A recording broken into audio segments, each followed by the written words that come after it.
खुलुमबाय Bodoland इंखं television studio आं ललिता गयारी दिनै मोनाबिलिनि गाहाय रादाबफोराव दं।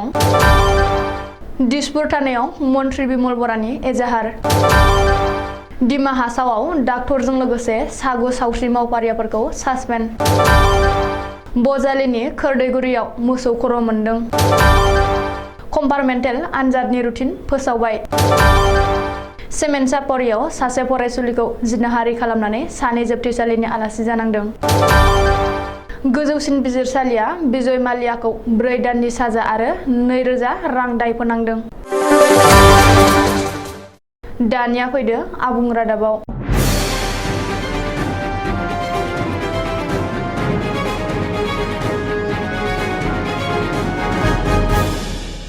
दिसपुर थानायाव आसामनि केबिनेट मन्त्रि बिमल बरा।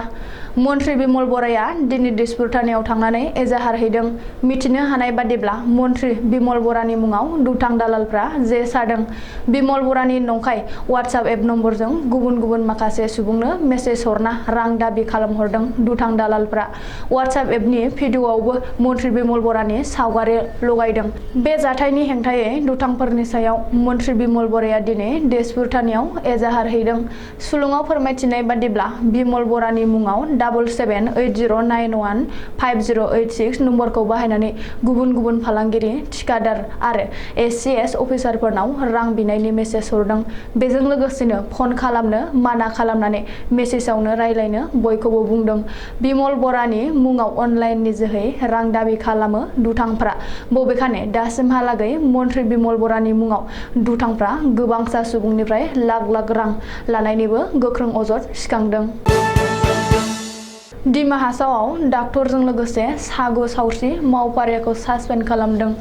दिमा हासाव जिल्लानि सावस्रि सिबिथायनि जइन्ट डाइरेक्टरा सासपेन्ड खालामदों। सागु सावस्रि मावफारियाफोरखौ मिथिनो हानाय बादिब्ला गोर्बोआव गोनां सासे आइजोखौ नायनाय आरो जोथोन लानायाव गोहैलो खालामनायनि थाखाय हाफ्लंआव थानाय केफ्रे प्राइमारि हेल्थ सेन्टारनि सागु सावस्रि मावफारियाफोरखौ सासपेन्ड खालामदों।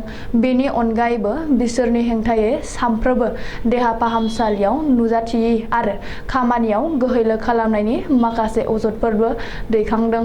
मख'नो गोनांदि सासपेन्ड खालामजानाय सागु सावस्रि मावफारियाफोरनि गेजेराव सासे MBBS डाक्टरा, 2 फार्मासिस्ट, 4 नार्स आरो गुबुन सानैया 4थि थाखोनि मावफारिया। बबेखानि बिफानारि नायबिजिरनाया जोबागौमानि बिसोरखौ सासपेन्ड खालामना दोननाय जादों होननानै मिथिनो हादों। गोथार ईदनि अखानायैनो बजालियाव दुंहाव थासारि। ईदनि अखानायैनो हिन्दु सुबुंनि हायाव मोसौ खर' बोखांनो हानाय जाथाया बजालि ओनसोलाव दुंहाव थासारि सोमजिहोदों। बजालि जिल्लानि सानजा खोरदैगुरि गामियाव जादों बे जाथाया। सुलुङाव फोरमायथिनाय बादिब्ला सानजा खोरदैगुरि गामिनि थागिरि बुद्ध सरगयारि मुंनि सासे सुबुंनि आबाद फोथाराव दिनै फुङाव मोनसे मोसौ खर' मोननो हादों।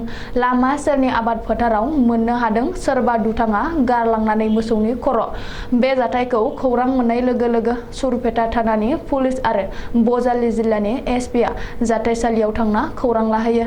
बेजों लोगोसे सासे हिन्दु सुबुंनि आबाद फोथाराव मोसौ खर' बोखांनो हानाय आरो दुथांफ्रा गारलांनाय जाथायखौ नायबिजिरनो जागायो।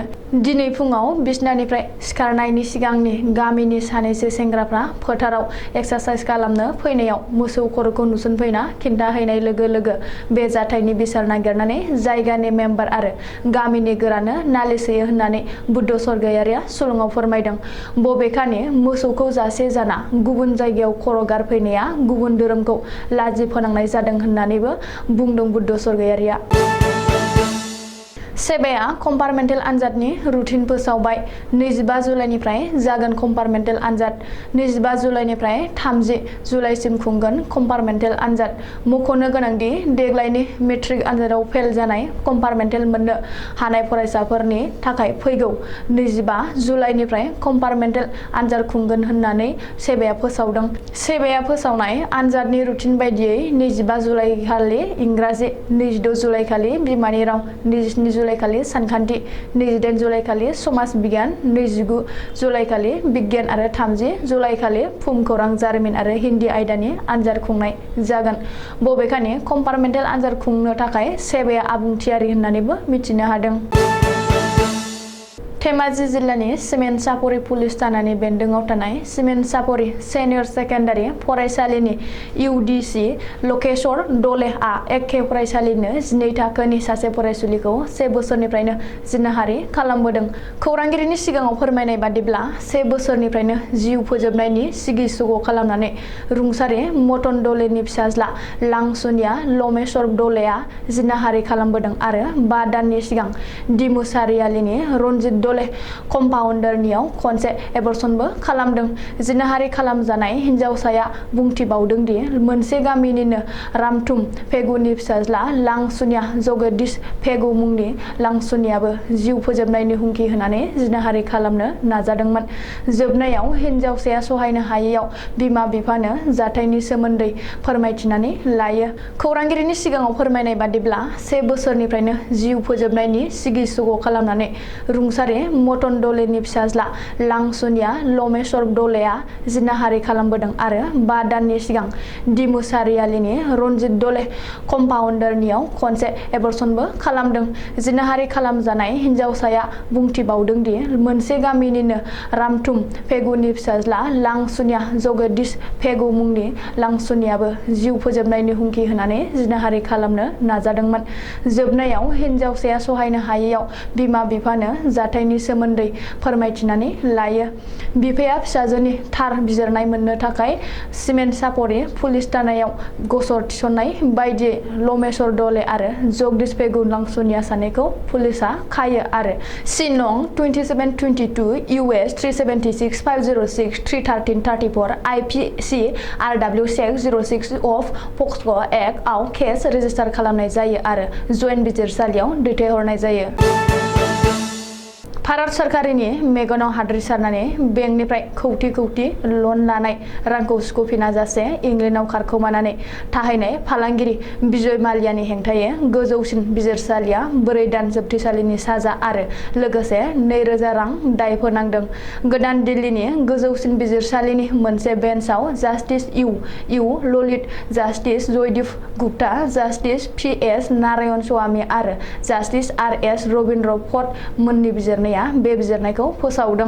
मख'नो गोनांदि बिजय माल्याआ आयेन बेरेखायै फालांगि खालामबोबाय थादोंमोन आरो 40 मिलियन आमेरिकान डलारनि हेराफेरि खालामदोंमोन।